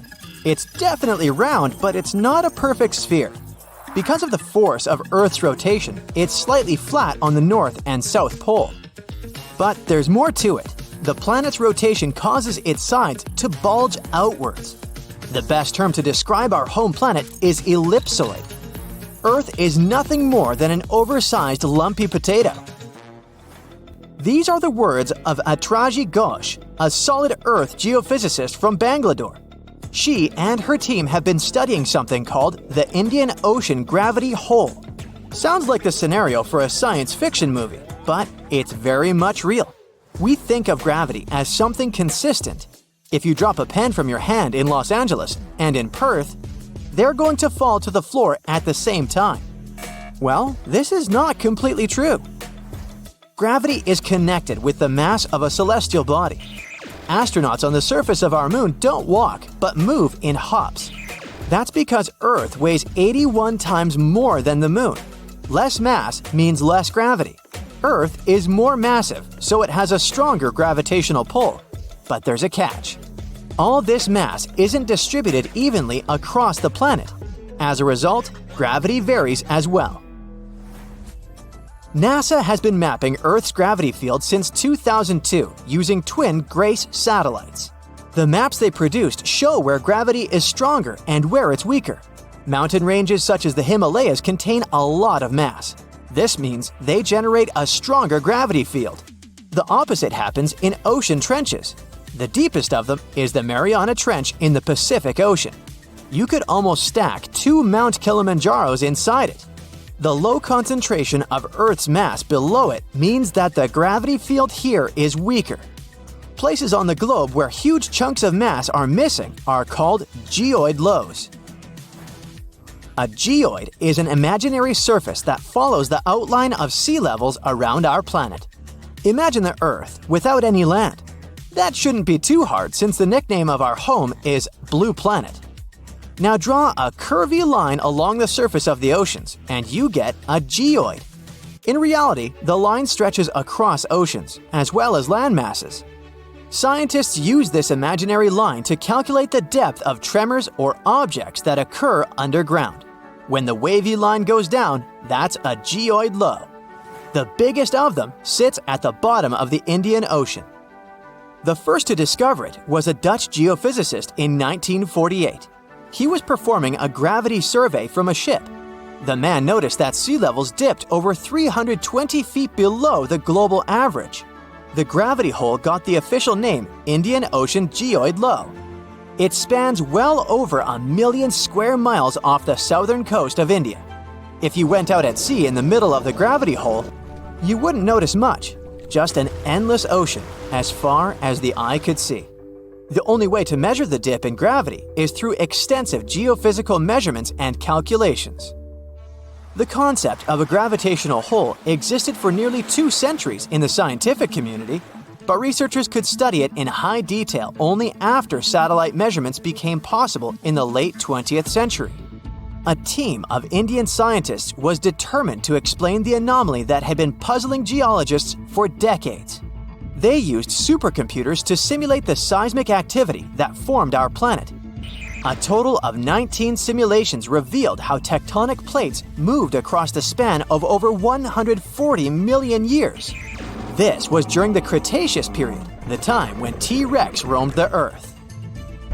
Nearly a third of the possible scenarios produced a geoid low, similar to the one in the Indian Ocean. The most important factor in these models was the presence of magma plumes. These are places inside the Earth's mantle where lava flows upwards. The mantle sits between the planet's outer core and the thin crust we walk upon. The magma in the mantle plume is hotter than the surrounding rocks. The heat it generates melts and thins the crust. This creates hotspots that are brimming with volcanic activity. Yellowstone National Park and the Hawaiian Islands sit atop such hotspots. The Indian team of scientists linked the presence of magma plumes to the formation of the geoid low. Their source was an ancient ocean that disappeared tens of millions of years ago. It was located where the Himalayan mountain range sits today. Evidence of this lie in the marine rocks researchers found on the world's tallest mountains. The oceans ceased to exist when India's landmass separated from the supercontinent called Gondwana. It drifted north and merged with the rest of the Asian continent. At the time, the Eurasian supercontinent was called Laurasia. The Indian tectonic plate went down inside the mantle. It ended up under the African continent. This landmass contained a lot of crystallized material which was quite dense. When the sinking plate of the former ocean reached it, plumes of magma spilled out. As a result, low-density materials ended up closer to Earth's surface. Density is used to calculate mass, and if you remember our lesson in physics from the beginning of the video, less mass translates into a weaker gravity field. Scientists believe this is how the geoid low in the Indian Ocean formed some 20 million years ago. At this point in prehistory, the Earth looked a lot like it does today. There were vast grasslands, and whales swam in the seas. Geophysicists who created the computer model cannot tell for sure what will happen in the future. Ghosh thinks it's possible that the gravity hole in the Indian Ocean will remain in place for a long time. But plate movements can also cause the anomaly to fully disappear in the coming eons. Earth's tectonic plates are constantly shifting. They define the shape of our continents and oceans. Experts study plate movements to get a picture of how our world looked millions of years ago. However, telling Earth's geologic future is much more complex. The gravity hole in the Indian Ocean is the biggest, but it's not the only one in the world. Other areas with low gravity include the island of Cuba and the Bahamas. On the opposite side of the spectrum are the Philippines. Here, gravity is stronger than normal, but the poles are the places with the strongest pull to them. They are the closest to the center of the Earth. If you stand directly on the North or the South Pole, you are 3,950 miles from the planet's core. At sea level on the equator, this distance increases by more than 13 miles. Earth's gravitational field also has an effect on your weight. At the equator, you weigh 1% less than you do on the poles. The South Pole is maybe more suitable for this experiment because there is actually ground there. But gravity is the strongest at the North Pole in the middle of the Arctic Ocean. This is where scientists in 2013 recorded the highest gravitational acceleration on the planet. This is the rate a falling object speeds up in free fall. The acceleration depends on the strength of gravity. When a team of researchers from a university in Perth set out to map these gravity changes, they discovered something interesting. Gravitational acceleration was the highest at the surface of the Arctic Ocean. This is something they expect to find, but the location of the lowest acceleration point amazed them. It wasn't on the equator as they assumed. The spot lay more than 600 miles south of it at Mount Huascarán in Peru. Scientists believe that the mountain's height had an effect on the phenomenon. This peak in the Andes is the highest point in the South American country. Hypothetically speaking, if a human falls from a height of 330 feet here, they will reach the ground 16 milliseconds later than if they performed the same stunt in the Arctic. The Bermuda Triangle is one of the most heavily traveled shipping routes in the world. Some skeptics believe that this fact solves the Bermuda Triangle mystery. Statistically, the busier the area, the higher the frequency of accidents and disappearances. While this makes sense, it's not the frequency of disappearances that's responsible for the mystery of the Bermuda Triangle. It's the lack of explanation or wreckage found. On his very first voyage to the New World in 1492, Christopher Columbus sailed through the Bermuda Triangle. Columbus reported that one night, when he was on the deck of the ship, he noticed a giant light appear in the distance, unlike anything he'd ever seen before. Columbus looked at his compass for direction, and it gave off erratic readings. You might have noticed that the Bermuda Triangle doesn't appear on any world map. This is because official institutions refuse to acknowledge that the area actually exists. No one exactly knows how many ships and planes have disappeared in the Bermuda Triangle. The rough estimate is 50 ships and 20 planes. Most of the time, the disappearances had no explanation and no wreckage has ever been left behind. When the TBF Avenger planes went missing, a massive search operation was conducted. Boats and planes searched the Bermuda Triangle for any signs of the aircraft. One of the boats searching was a PBM-5 Mariner airboat. The airboat took flight at 7:27 p.m. and called in a routine radio message 3 minutes later. Then, it was never heard from again. No trace was ever found of the rescue airboat or the 5 Avenger aircraft. A huge investigation was launched into the disappearance of all these vehicles, but nothing was ever discovered. The Bermuda Triangle is home to some pretty intense and unexpected weather. Storms build up quickly and unexpectedly, then disappear soon after. If you blink, you might miss it. This could explain why few distress signals are issued. Pilots and sailors never saw the weather coming. A popular theory suggests that rogue waves are responsible for the many disappearances. Rogue waves are called extreme storm waves by scientists. They occur when different weather patterns take place at the same time and cause large unexpected waves that reach up to 100 feet tall. Witnesses say that the waves look like giant walls of water. These waves could explain why ships go down fast and without leaving any trace. Just off the coast of Japan, you'll find the Bermuda Triangle of the Pacific Ocean. They call it the Devil's Triangle. Between 1950 and 1954, 9 ships disappeared in this area without leaving a trace. The ship Maroon 5 was sent to investigate these unexplained disappearances when it also vanished.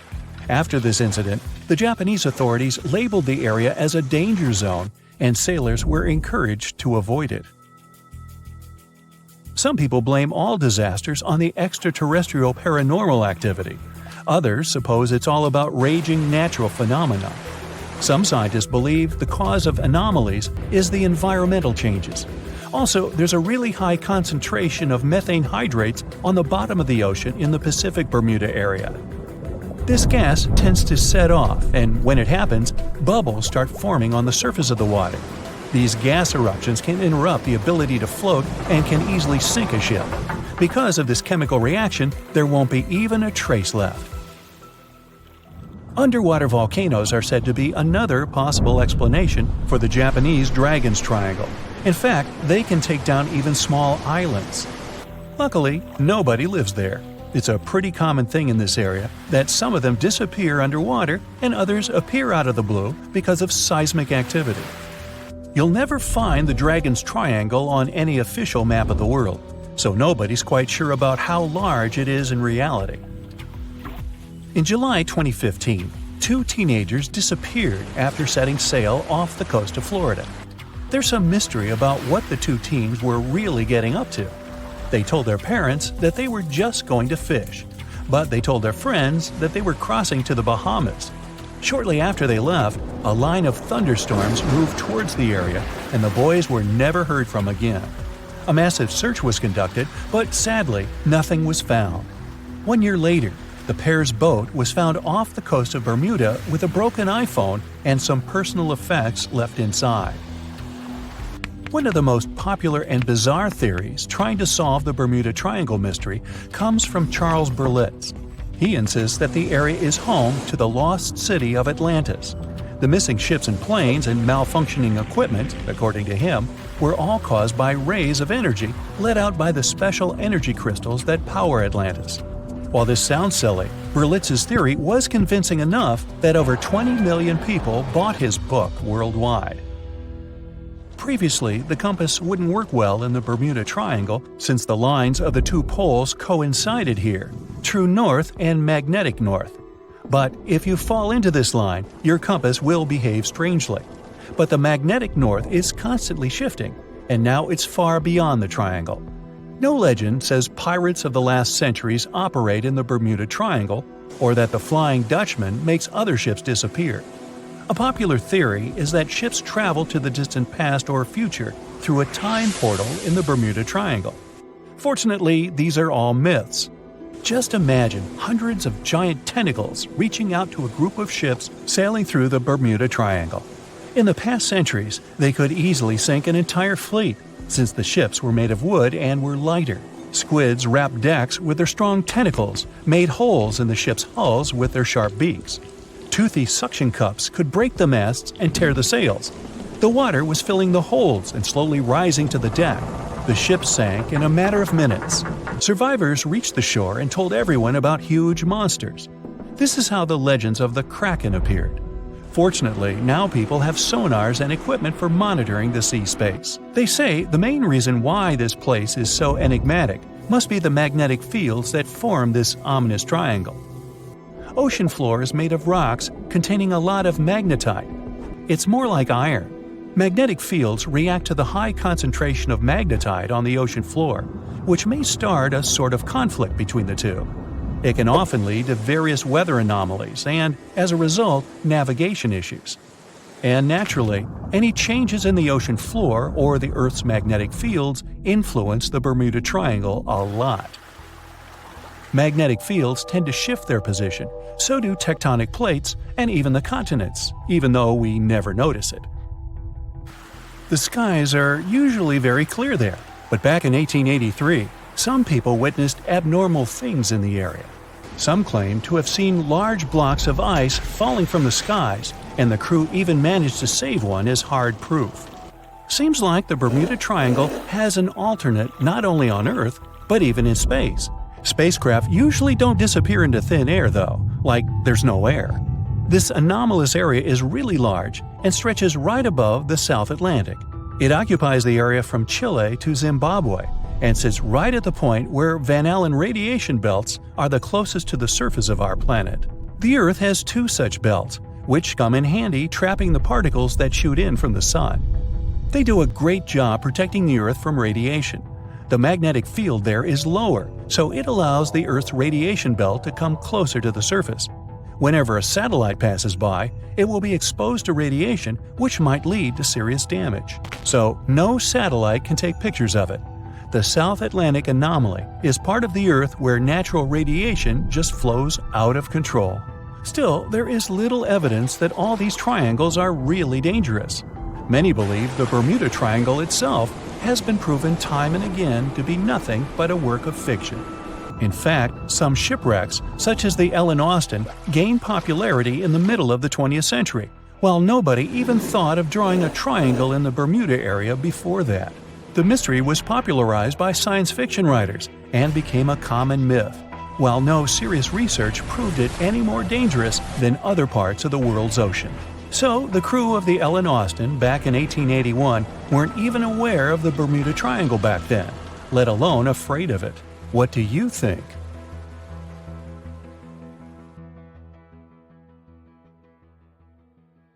Okay, let's try something together.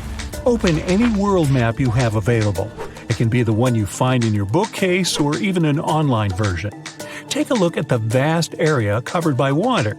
That's 71% of the Earth's surface. And all that is salt water from the world's oceans. There aren't any borders between the four oceans we've all come to know. But oceanographers and the world's countries did traditionally split these waters into four distinct regions: the Pacific, Atlantic, Indian, and Arctic Oceans. And here comes the big surprise. The scientific community has recently recognized the fifth body of water. It's called the Southern Ocean, and three of the four original oceans border it. It circumnavigates Antarctica and the lower portion of the globe and reaches Australia and the southern portions of Africa and South America. What makes this ocean so special? How did the scientific community eventually recognize it? And more importantly, what mysterious creatures does it hide? Let's find out. The Antarctic Ocean, or the Southern Ocean, was first mentioned back in 1937 in the second edition of the International Hydrographic Organization's Limits of Oceans and Seas. That's a mouthful. Back then, this organization considered that it was wrong to consider the Antarctic Ocean as its own distinct body of water. Why? Well, because at that time, an ocean was defined as water surrounded by land, and not water surrounding land. However, they reconsidered it in 2000 and voted to include this ocean in the official list. They also decided on the name Southern Ocean over the commonly used Antarctic Ocean. Finally, the organization concluded that the ocean should be considered as ending at the 60th parallel south latitude. But how old is this ocean? Well, many specialists believe it to have formed only 30 million years ago, which would make it the youngest of the world's oceans. It was created when Antarctica and South America moved away from each other during the early stages of our planet's development. This unique water current is a distinctive component of the Southern Ocean, as it helps keep the waters flowing around the icy continent. It's called the Antarctic Circumpolar Current, and it moves to the east with incredible speed. It's estimated that it moves an enormous amount of water per second. Some of the disputes regarding the Southern Ocean also have to do with this amazing current. Some specialists believe it separates the water of the Southern Ocean from the waters of the nearing Atlantic or Pacific. Only the rapid circulating water is considered the Southern Ocean. On the other hand, though, a handful of scientists say that the current actually makes the naming issue more complex by not limiting the waters to a specific geographic location. They believe that the waters in the current are different in terms of composition from waters in the northern oceans because they are way colder and have a lot more salt. Sailors don't really like this new body of water, mostly because of the frequent cyclone-like storms that it experiences. They happen because of the big temperature difference between the ice packs and the ocean waves. As a result, these storms are very difficult to surpass for any sailors that happen to encounter them. I mean, really, these are the strongest winds found anywhere on our planet. More so, the vessels going through this area must also be wary of the frequent icebergs that may pop up every now and then, and also of the low surface temperatures. Just to paint you a better picture, some of the icebergs found here can span over several hundred meters and can exist all year round, regardless of the season. The latitudes from 50 to 70 have even earned the nicknames of Furious 50s or the Shrieking 60s because of these intense year-round storms. Even the landscape is unique. They say the Southern Ocean has bluer glaciers, colder air, and more intimidating mountains than anywhere else in the world. Now, let's get to the mysterious creatures that call this place home, as thousands of species of wildlife live only here and nowhere else in the world. Let's start with the quirky sea pig, or one of the sea cucumbers as it's sometimes called. There are a lot of them in the waters off Antarctica. Why is it called that way, though? Because of its pink hue and round, bloated looks. On a closer look, it even appears to have a little tail and set of ears, just like a pig. They do help a lot with the quality of the waters here, filtering sand and sediment. Then there are the Hoff crabs that live on the floor of the Antarctic Sea. The Southern Ocean is a cold water environment, but crabs are more adapted to warmer waters. So, Hoff crabs gather around the warmth made by volcanic vents. They get the needed warmth and food here. You can find them in large piles, one on top of another, literally filling the space of the vent openings. Now, wonder how they got their unofficial name? Well, it's because of their apparent similarity to the actor David Hasselhoff, whose impressive chest reminded explorers of the crab. Okay. Ever seen a fish that's completely transparent? You'd have to get to these waters down in the south, but they do exist, and they are simply called the ice fish. You can basically see inside them, being completely clear and all. That's because of their see-through skin and because they don't have any red blood cells. Their special power is that they can use antifreeze to prevent their bodies from going solid in the cold waters of the Southern Ocean. Instead of the standard thicker blood, the red one with hemoglobin, ice fish have thinner blood that moves around more easily throughout their bodies, hence giving them the much-needed nutrients and oxygen. Now, is there a monster hidden in these waters? Some people believe this to be the case, and thanks to recent research, we even have video footage of it. Some Australian researchers stumbled upon a bunch of weird-looking creatures that were swimming near the seafloor of the Southern Ocean. This pink blob-like fish seemed to be propelled by a little pair of fins. To quote them on it, it seemed to resemble a chicken just before you put it in the oven. I'm not sure I even want to know what that looks like. It took them some time and research to identify the monster. It's a shy species of sea cucumber, known more by its creative nickname, the headless chicken monster. We've known this creature has existed since the late 1800s, but we've barely ever seen it. And we've only ever captured it on tape once before when it was spotted in the Gulf of Mexico, which is quite far from the waters off the coast of East Antarctica. There's so much we don't know about this creature, like how many of them exist in our waters and how they live, eat, and reproduce. Ever heard of the emperor penguin? It's not a penguin species that just happens to have a crown on its head, if that's what you're thinking. But they are one of those penguins that inhabit this specific location and are also the largest species of their kind altogether. What makes them special is that they make their colonies on the sea ice, and most of them never step foot on land. More so, penguin dads lose almost half their weight while incubating the eggs. They're also fascinating swimmers, able to dive deeper and longer than any other bird, up to 700 feet. Not to mention they can stay submerged for up to 18 minutes at a time as they gather food. We have yet to uncover all the secrets of the mysterious Southern Ocean, but it's clear that it's home to some unique and fragile marine ecosystems. Recognizing it as a new ocean could be one way to focus the public attention on it and help its conservation. More than 50 ships and 20 planes have disappeared here since the middle of the 19th century. You won't find this place using an ordinary paper map, since it's not an official region of the Atlantic Ocean. It's just a small area of water in the shape of a triangle, located not far from the southeastern coast of the US. In the 20th century, this place became a legend. Some believe it's home to a secret base. Others are positive it's a time portal. Ships get caught in a strong storm and move to the past or the future. There's also a theory that the city of Atlantis is located right under the Bermuda Triangle. Its technologies create bursts of energy and destroy ships. Even airplanes have a chance to disappear in this area. All this has gone so far that if something strange happens in the ocean, everyone thinks it's somehow connected with the Bermuda Triangle. The fear of the triangle has been made popular through books and movies. Directors, writers, and journalists like to use this theme.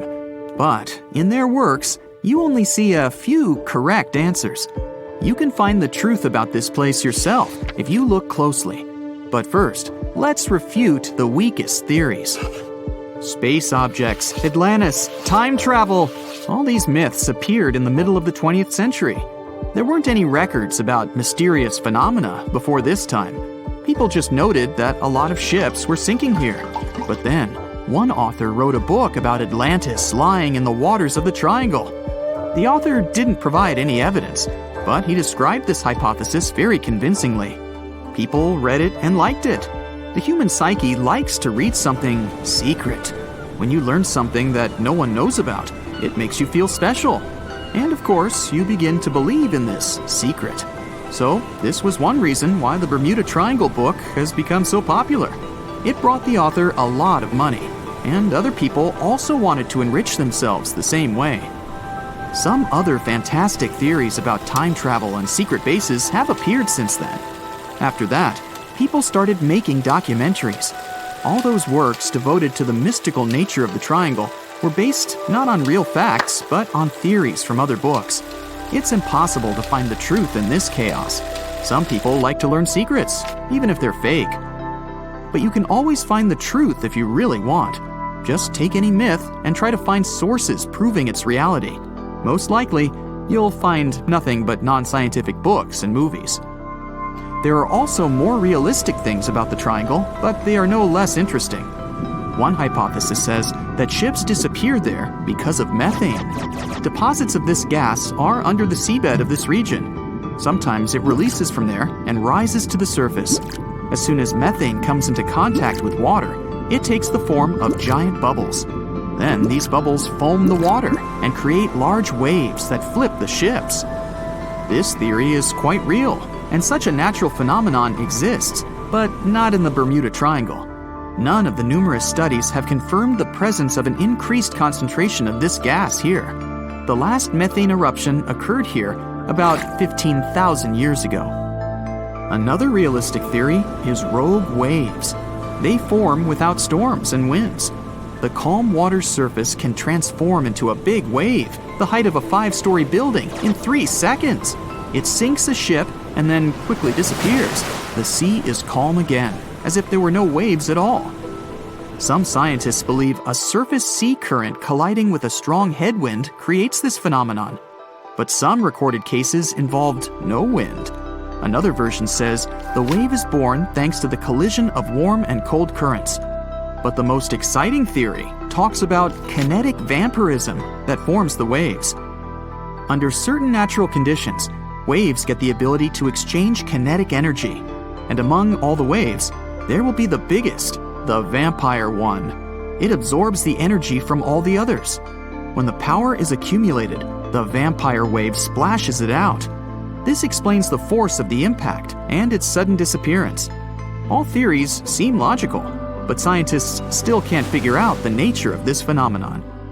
Yes, rogue waves can carry ships underwater, but not only in the Bermuda Triangle. They rarely appear in all the waters of the world's oceans. So let's move on to the next theory.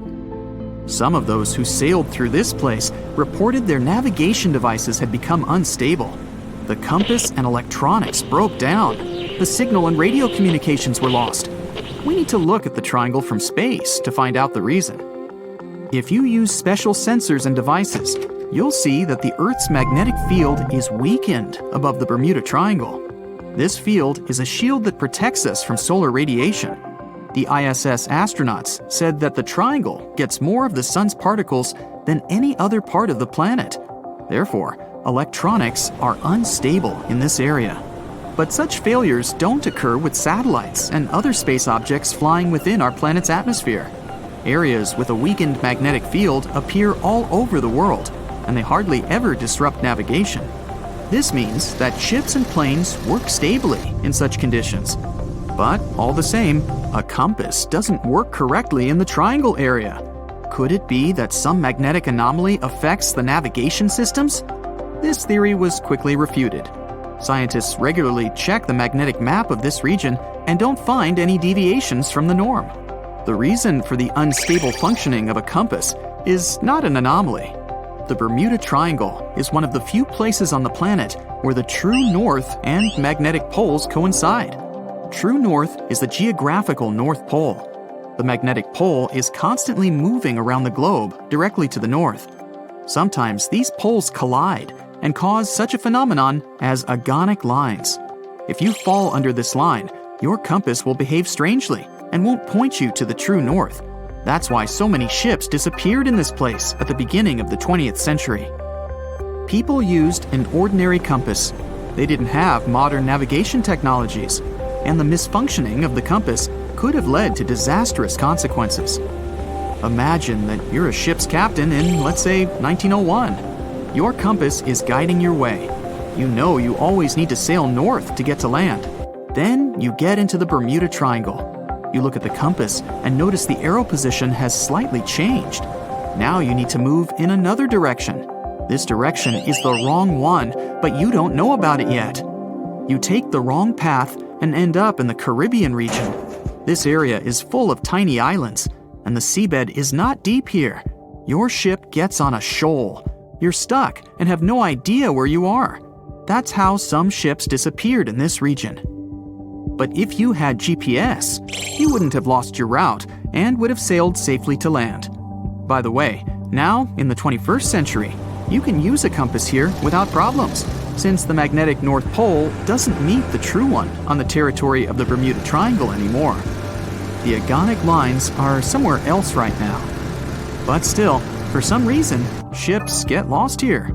And now we come to the most unexpected solution to the Bermuda Triangle problem. Yes, boats sometimes disappear in this region. And the reason for this is water, ocean, nature, call it whatever you want. Unfortunately, ships sink all over the world.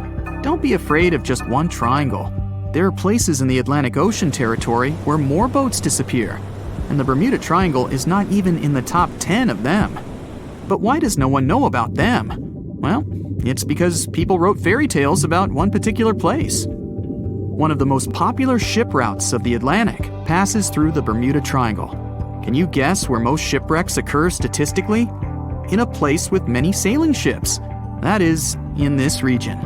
The only true statement about the Bermuda Triangle is frequent storms. But even bad weather and a raging sea doesn't always sink ships. Also, hurricanes often form in the Triangle territory. The Bermuda region has high atmospheric pressure. This pressure diverts storm clouds away towards the triangle. Strong winds and large waves can sink ships, and lightning flashes can damage planes, but this is not unique. So don't blame the triangle for all the problems. It's a beautiful and picturesque place that attracts many tourists. As an experienced sailor and the first man to ever sail non-stop on his own around North and South America, Matt Rutherford has seen a lot during his voyages. But what he saw in 2013 while sailing through the waters of the Atlantic with his colleague surely stands out. some 800 miles off the coast of Bermuda, not far away from the famous Bermuda Triangle, they noticed a boat that seemed to be moving by itself. The sails weren't up and the motor wasn't running.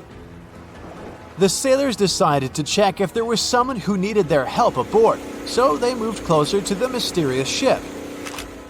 Once they got there, things only got weirder, as they realized there wasn't a living soul aboard. Rutherford started filming to document their discovery. The boat looked so awfully abandoned that they expected to find some pretty scary things in there. But it didn't stop Rutherford from searching the vessel. The boat, which turned out to be named Wolfhound, looked like an upscale one, probably costing hundreds of thousands of dollars. It was pretty weird to find it floating by itself in the middle of the ocean.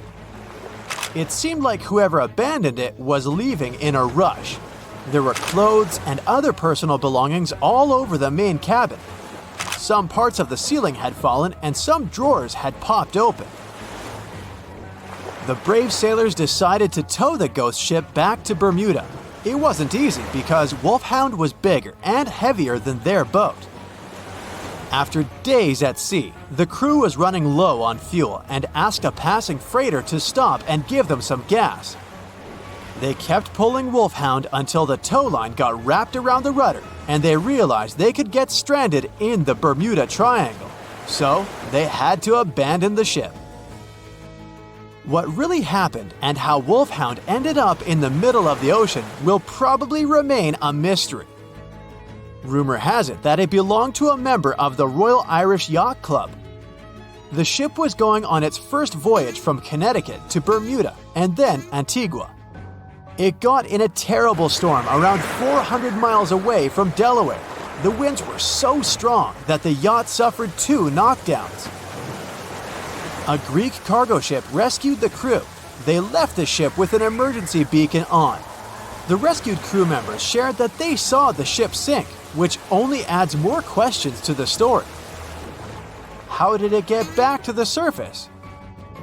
Does the Bermuda Triangle have anything to do with that?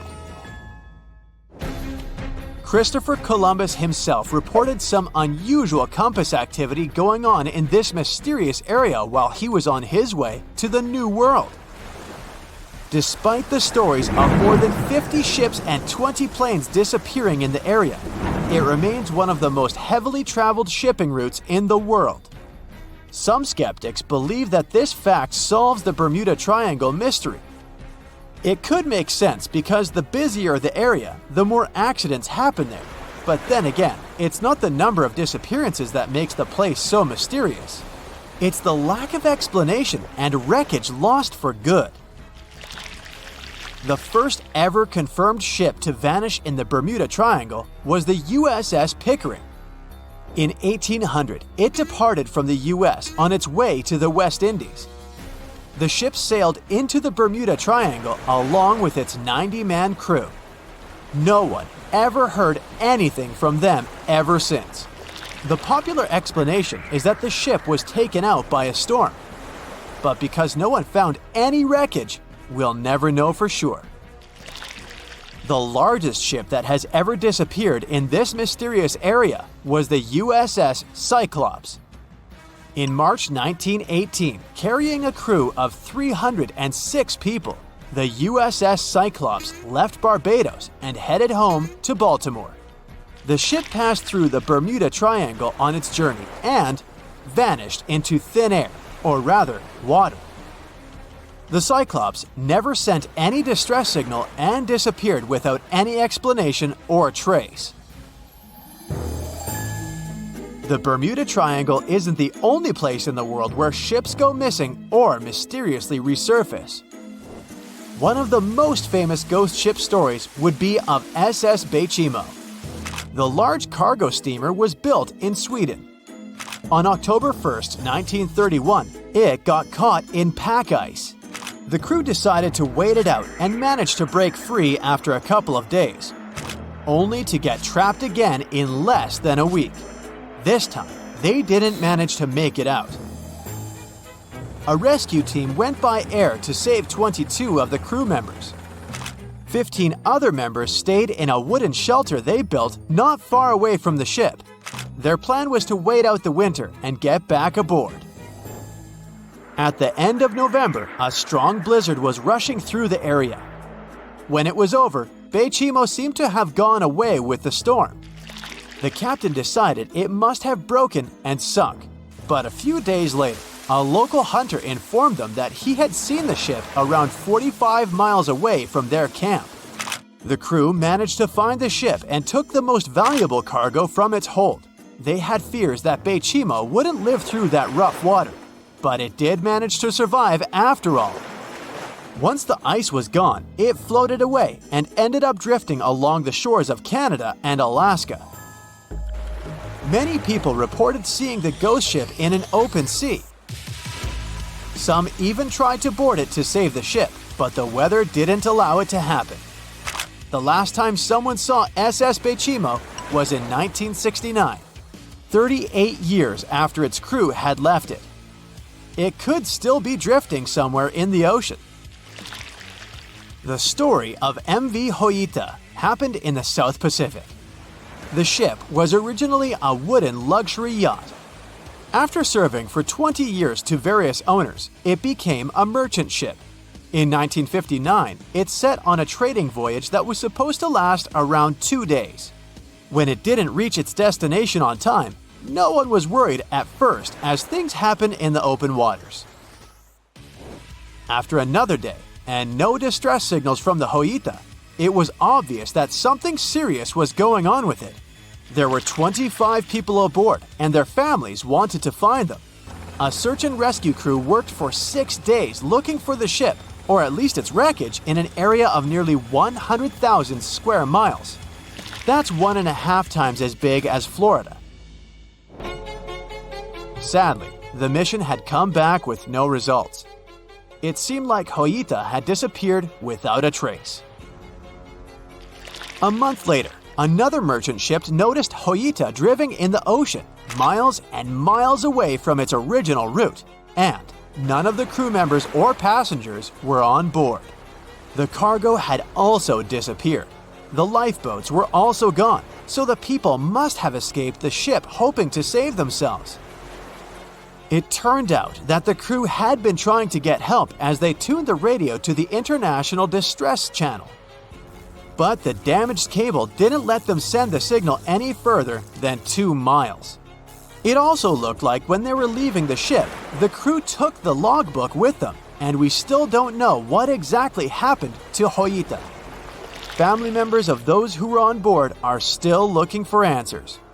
One professor claims it must have been a corroded pipe that leaked and flooded the vessel, but we'll most likely never know for sure.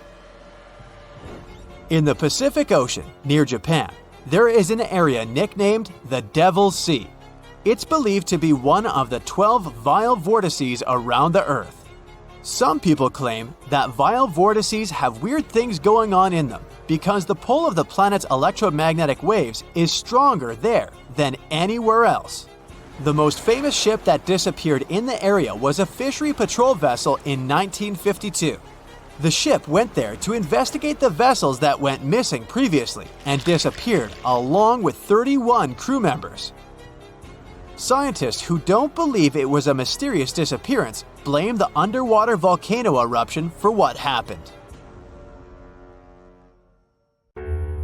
For years, scientists have been struggling to explain bizarre sounds, some repeating, some heard only once, that come from the dark depths of the ocean.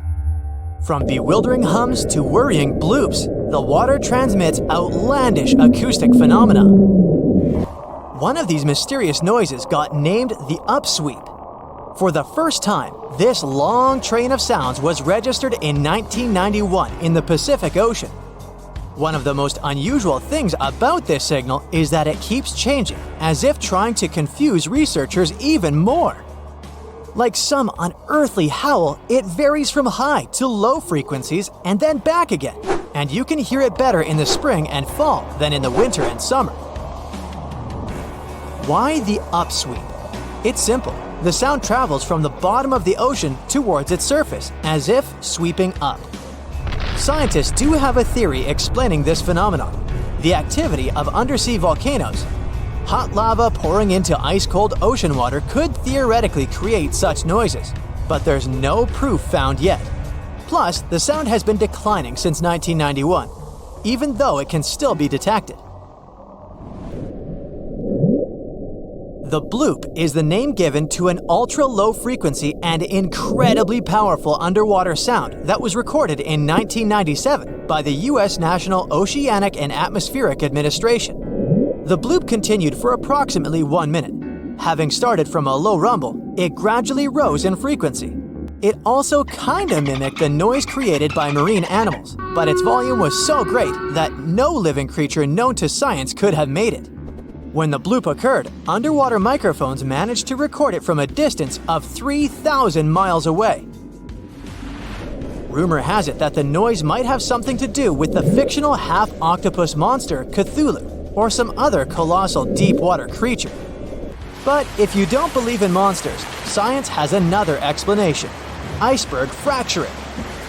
The thing is that icequakes recorded in the Scotia Sea resemble the mysterious bloop a bit too much for it to be a coincidence. The whistle resembles this annoying sound when a kettle of boiling water is telling you it's time to make a cup of tea. But even though it may not be as blood-curdling as some other bizarre ocean sounds, it doesn't make it any less mysterious. Plus, the whistle is very elusive. In 1997, only one underwater microphone was able to pick it up, and therefore, researchers didn't manage to pinpoint the source of the noise. The most likely cause of the sound is an eruption of one of the submarine volcanoes. Have you ever heard of Julia? No, not your neighbor. I'm talking about this otherworldly sound. Listen to it. It was recorded in 1999 by the U.S. National Oceanic and Atmospheric Administration. The source of the sound was most likely a large iceberg that ran aground somewhere in Antarctica. The sound was so loud that it was heard over a huge territory, and its duration was about 2 minutes and 43 seconds. Slow down. That's the name given to a sound recorded in 1997 in the equatorial Pacific Ocean.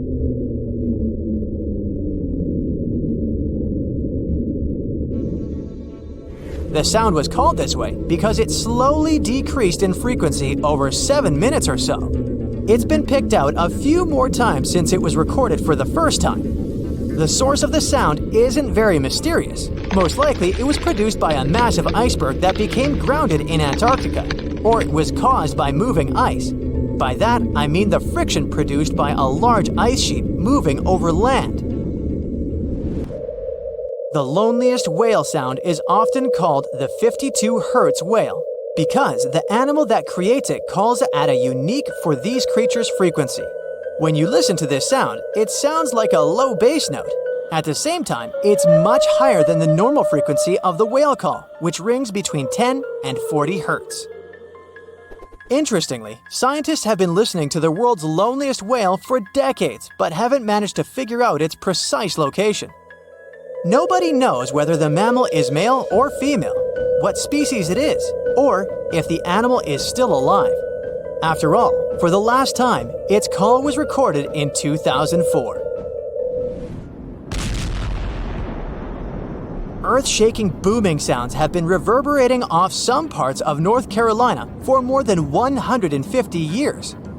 Called Seneca guns, they're most often heard near the coast. The sounds are so powerful that they often rattle window panes and sometimes vibrate entire buildings. They can last from 1 to almost 10 seconds. Even though scientists haven't cracked this mystery yet, there are some theories. They range from earthquakes to severe distant storms and quarry blasts. But even though the ground trembles every time the phenomenon occurs, no seismic activity coincides with these events. So far, scientists have come to the conclusion that the mysterious sounds happen in the atmosphere, not on or under the surface of our planet. If this theory is true, bolides might be the answer.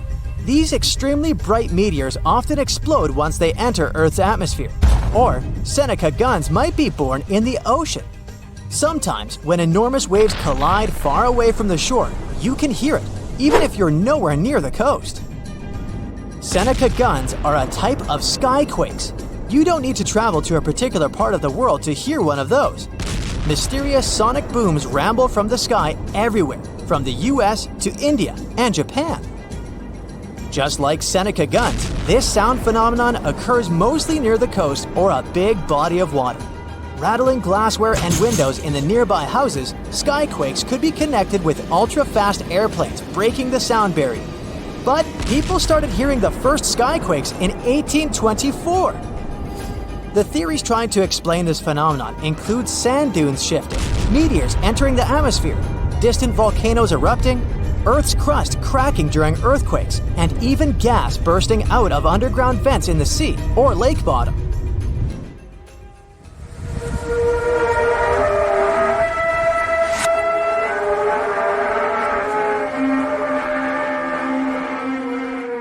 In different countries all over the world, people get paralyzed with fear after hearing otherworldly trumpet sounds that seem to be coming from the sky. The inhabitants of the US, Canada, Australia, Germany, and the Philippines have already heard this hair-raising noise since it was first recorded in 2008. These sounds are sometimes called the sound of apocalypse. And although until recently, nobody could understand the origin of the sounds, NASA claims that there is nothing to be afraid of. The noise can be coming from our own planet. Usually, it's quiet and thus inaudible to the human ear. But when it gets louder, the outcome is the very trumpet sounds that scare people all over the world. Bristol hum started in the 1970s when hundreds of Bristol inhabitants began to talk about a bizarre noise audible only at night. The noise was a low-level hum, and nobody could identify or trace the source of the sound. But the strangest thing about the noise was that one day, it stopped as abruptly as it started, but not before people in other towns across Britain reported hearing similar sounds. Some time ago, the mysterious sound returned. In 2015, a group of French scientists claimed that they had solved the mystery of the Bristol hum. They stated that the culprit was ocean waves that made the ocean floor vibrate. But while it was all good and well, it didn't explain why the sound was around for only several years or why it chose to return. If you ever come to the town of Taos in New Mexico, don't let another strange and unexplained phenomenon send you running for the hills. This phenomenon is a faint, low-frequency hum ringing in the desert air and grating on your nerves. Even stranger, only 2% of people who live in Taos hear this noise. But for those who do, it's unstoppable torture. On top of that, everyone describes the sound in a different way, from a quiet whir to an eerie hum or even persistent buzz. And while some people believe that the Taos hum is the result of unusual acoustics, the others suspect a bad case of mass hysteria. No one has located the origin of the hum yet.